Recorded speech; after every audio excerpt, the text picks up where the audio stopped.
apa kabar teman semua? Kembali dengan Cindy di channel Cindy Beretta. Oke, kalian pernah dengar kata hemorrhage gak? Jadi itu sebenarnya sebutannya kayak pendarahan lah ya. Jadi hari ini aku tuh mau share mengenai pengalaman salah satu anjing rescueku, yaitu si Snowy, atau kadang kita sering sebutnya adalah si Owi. Nah, si Owi ini itu pernah ngalamin yang namanya hemorrhage, atau disebutnya populernya ya, seringnya disebutnya kalau kita pergi ke kalau dokter sering sebutnya tuh HGE, jadi hemorrhagic gastroenteritis, atau juga disebut dengan AHDS atau acute hemorrhage diarrhea syndrome. Oke, so aku mau share gimana dan bagaimana Owi waktu itu ngalamin sakit ini, dan siapa tahu pengalaman ini bisa berguna buat teman-teman yang lain. Oke, yuk mari.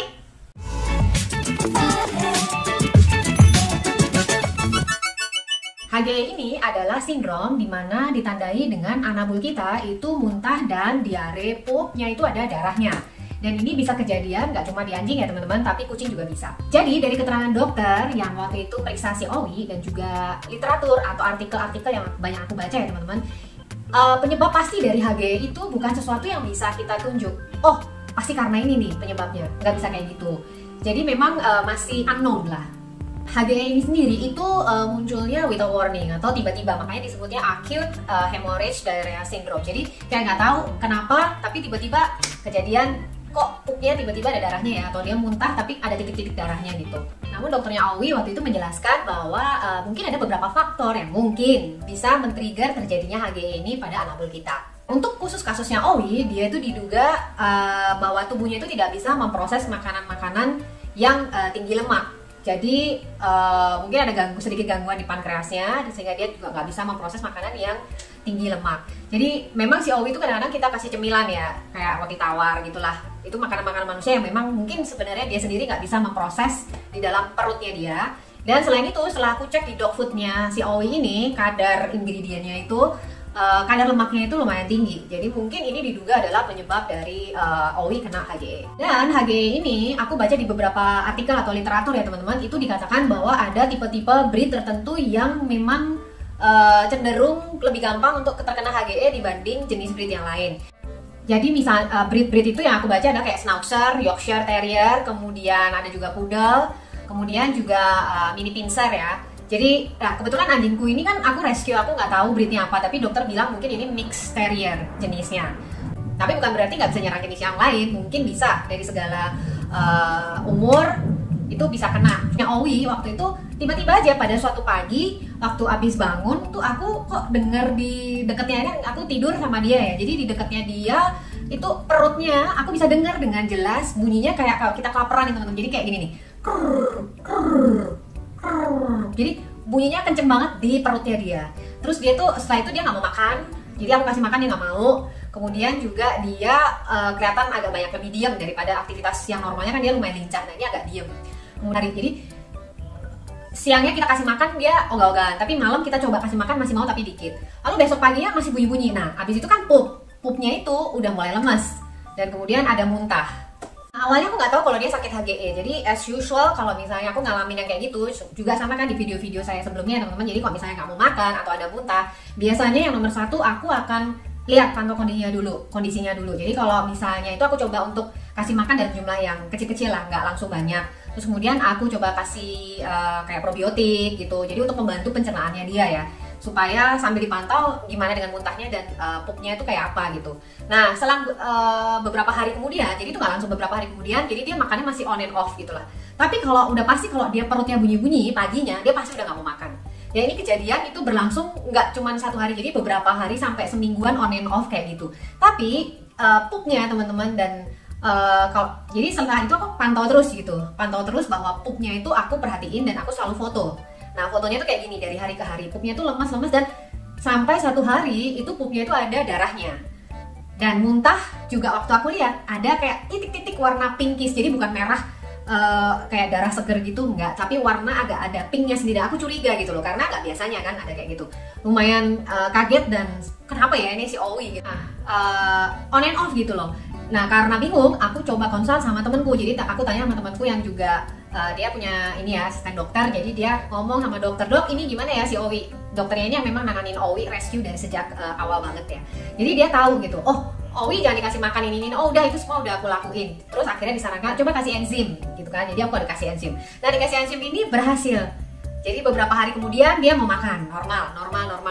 Tapi kemudian satu pagi hari lagi perutnya masih bunyi-bunyi lagi kayak keruk kayak gitu terus. Nah kalau udah gitu udah nggak mau makan dan masalahnya berulang lagi kayak awal gitu. Menurut beberapa literatur dan juga dokter mengatakan bahwa tidak ada alat spesifik untuk melakukan tes yang menentukan pasti bahwa ini adalah HGE. Jadi yang biasa dilakukan oleh dokter adalah kayak waktu itu aku bawa ke klinik, dia akan mengecek kondisi fisik dari hewannya. Kemudian dia pasti akan bertanya kepada ownernya, ini historicalnya kayak apa. Dia akan mengecek kondisi fisik dari hewannya dan juga dia akan mendengar cerita dari kita. Kemarin-kemarin ini ceritanya historicalnya kayak apa. Nah kalau terasa sudah cukup informasinya, dokter biasanya udah tahu itu karena possibility-nya adalah HGE atau hemorrhage lah istilahnya ya. Nah kalau memang ternyata informasi yang didapatkan dari pada waktu pengecekan di fisik di klinik dan juga cerita dari ownernya ini nggak cukup, mungkin dokter akan menyarankan adanya serangkaian tes yang lain, misalnya kayak tes darah lah minimal ya, PCV atau packed cell volume-nya.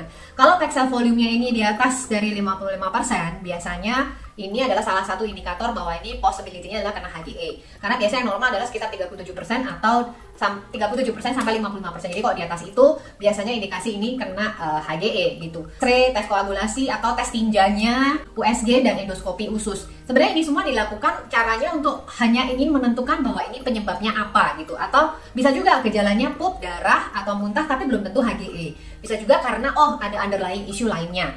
Nah, makanya kalau gejala klinis yang terlihat kemudian dari cerita historical dari si owner dan juga kondisinya dicek kayak gitu, maka biasanya dokter akan coba untuk mengobati berdasarkan HGE. Tapi kalau responnya ternyata dari treatment yang diberikan ini nggak positif, mungkin dia akan melakukan serangkaian tes lainnya yang tadi saya sebutkan untuk benar-benar menentukan sebenarnya kenapa sih anabulnya ini, apakah HGE atau bukan. Nah waktu Owi di klinik itu dia nggak dites darah, dan karena udah cukup aku bawa fesesnya dia, jadi aku bawa pupnya dia yang di kontainer tadi ke dokter gitu. Jadi dok ini pupnya kayak gini, terus aku ceritain bla bla bla bla bla, historikalnya kayak gini. Nah kemudian dia juga ambil kayak stick panjang gitu, dimasukkan ke rektumnya si Owi, jadi dimasukin ke pantatnya gitu, lalu ditarik lagi tuh di sininya ada merah, jadi benar-benar mungkin di pencernaan dia atau di ususnya, di dinding-dinding ususnya itu tuh sudah luka, jadi semua pup yang keluar darah. Dan yang ada di gambar ini ya teman-teman, itu adalah istilahnya adalah fili-fili dari usus yang ikut keluar. Jadi Owi ini dibilang HGE, tapi HGE yang udah cukup parah karena kejadiannya nggak cuman 1 kali, 2 kali, 3 kali pup lemes terus udah aku bawa, tapi ini udah lumayan kaset lah. Oke, treatmentnya seperti apa? Jadi kalau misalnya si anabulnya ini masih terlihat nggak lemes banget, kemudian masih mau makan tapi dikit-dikit, kemudian nggak yang bener-bener udah payah atau parah, maka biasanya dokter menyarankan untuk dirawat di rumah.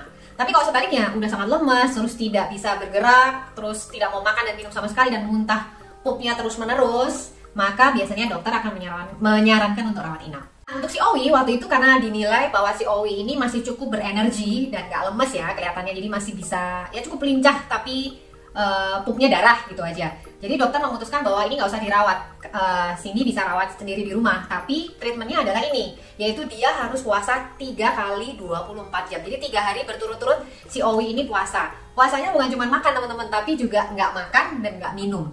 Tujuan dari puasa ini sebenarnya adalah untuk karena kan pendarahan terjadinya di perut ya, di pencernaan. Jadi tujuan puasa adalah untuk mengistirahatkan si pencernaan ini sehingga dia tidak bekerja. Jadi benar-benar puasa. Nah, kejadian buat Owi ini mungkin karena dia dianggap udah lumayan parah ya pendarahannya. Jadi dia puasanya itu sampai 3 kali 24 jam. Tapi aku juga pas di klinik itu ada kucing lain yang kena HGE persis sama kayak Owi, tapi nggak terlalu parah. Jadi dia hanya dipuasakan 1 kali 24 jam. Jadi memang ini beda-beda tergantung dari kondisi atau tingkat keparahan dari HGE itu sendiri dan juga kondisi dari si anabulnya sendiri. Jadi mungkin bisa beda-beda. Tapi intinya memang disuruh puasa. Kasus HGE ini sendiri biasanya recovery-nya tuh 95% pasti sembuh teman-teman. Jadi bisa sembuh total gitu. Asalkan penanganannya itu segera, diare darah dan muntah darah. Jadi kalau misalnya ternyata muntahannya itu banyak, vomitnya banyak, kemudian pupnya juga banyak dan banyak mengeluarkan darah, tapi kita nggak segera dibawa ke klinik, itu bisa jadi kemungkinannya menjadi fatal gitu, karena bisa terkena shock, dan kalau udah shock bisa lewat lah istilah gitu. Jadi walaupun ini tidak membahayakan, 95% bisa sembuh, tapi harus kalau memang kejadiannya kita lihat, lebih baik segera ditangani. Jadi teman-teman, selama si Owi itu harus puasa 3 hari berturut-turut nggak makan dan nggak minum, si Owi itu mendapatkan energinya yaitu melalui infus. Jadi dia diinfus di bawah kulit subcutaneous. Jadi karena memang bukan kondisi emergensi, jadi nggak perlu ke vena, dan ini tujuannya supaya diserap pelan-pelan oleh tubuh ya. Jadi di bawah kulit, waktu itu dia beratnya 10 kg, jadi dia sekitar dikasihnya 350 ml lah. 1 hari 1 kali aja cukup.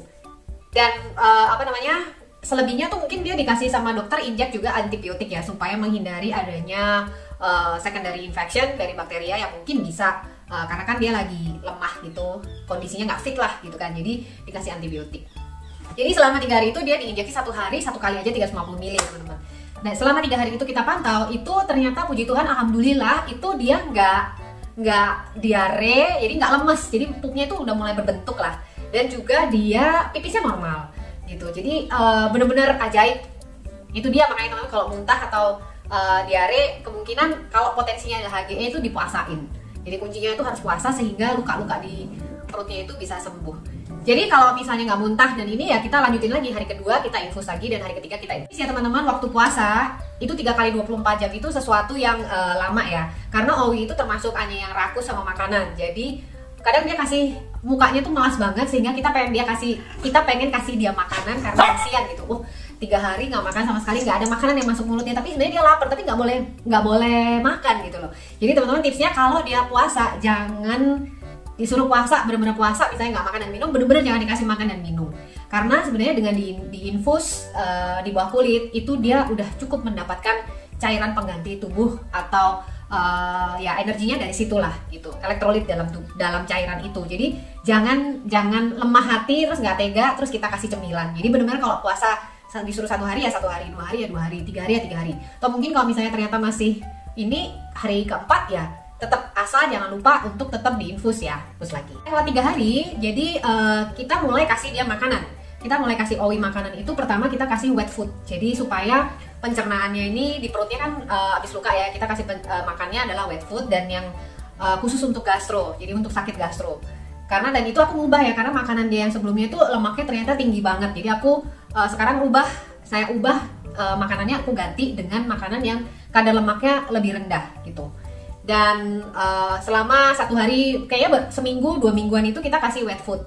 Kemudian setelah itu kita mulai mix dengan dry foodnya. Dan juga aku kombinasikan juga dengan aku kasih probiotik ya gitu, dan beberapa vitamin suplemen lainnya lah.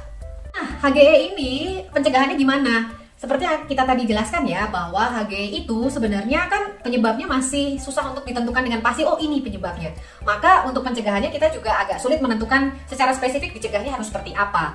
Tapi ya mungkin aku bisa share dari pengalaman aku nanganin si Owi yang ngalamin HGE ini. Yang nomor 1 adalah ini teman-teman, jangan kasih makanan-makanan manusia buat si anabul. Terutama makanan-makanan manusia yang banyak mengandung bumbu, perasa, dan MSG, jadi bumbu yang ada rasanya. Makanan-makanan yang mungkin sebenarnya kita pikir nggak apa-apa, tapi itu tidak bisa dicerna dengan baik oleh si anabul kita gitu ya. Nomor 1. Kedua, kalau memang si anjingnya atau kucingnya ini tidak bisa mencerna makanan yang tinggi lemak, maka pilihlah makanan-makanan yang memang berkualitas. 1, kedua juga berimbang. Jadi jangan yang tinggi lemak banget atau terlalu rendah lemak banget. Jadi harus diberikan secara berimbang. Kemudian yang ketiga, karena ini kan urusan di perut ya, jadi makanan kayak tempat makanan, bowlnya, minuman, segala macam mainan-mainannya dia, gigit-gigitannya dia, dan apapun yang mungkin sering dia pakai digigit, dibuat mainan dengan mulutnya itu harus selalu secara rutin kita bersihkan atau kita cuci ya, supaya nggak ada infeksi parasit atau bakteri lainnya yang sehingga menyebabkan dia bisa diare atau muntah lah. Jangan terlalu sering diberikan snack atau treat yang macam-macam, yang apalagi snack atau treat untuk manusia sebenarnya kayak cemilan-cemilan gitulah. Jadi jangan. Jadi kalau mau pilih treat atau snack makanan yang khusus buat binatang yang berkualitas dan aman ya.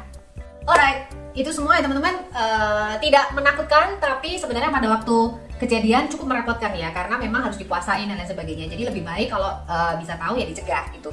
Oke, itu tadi pengalaman singkat yang aku share, yang aku alami sendiri mengenai HGE yang terjadi baik bisa pada anjing ataupun kucing. Semoga bermanfaat buat teman-teman semuanya, dan sampai jumpa di video berikutnya. Ciao. Miau miau.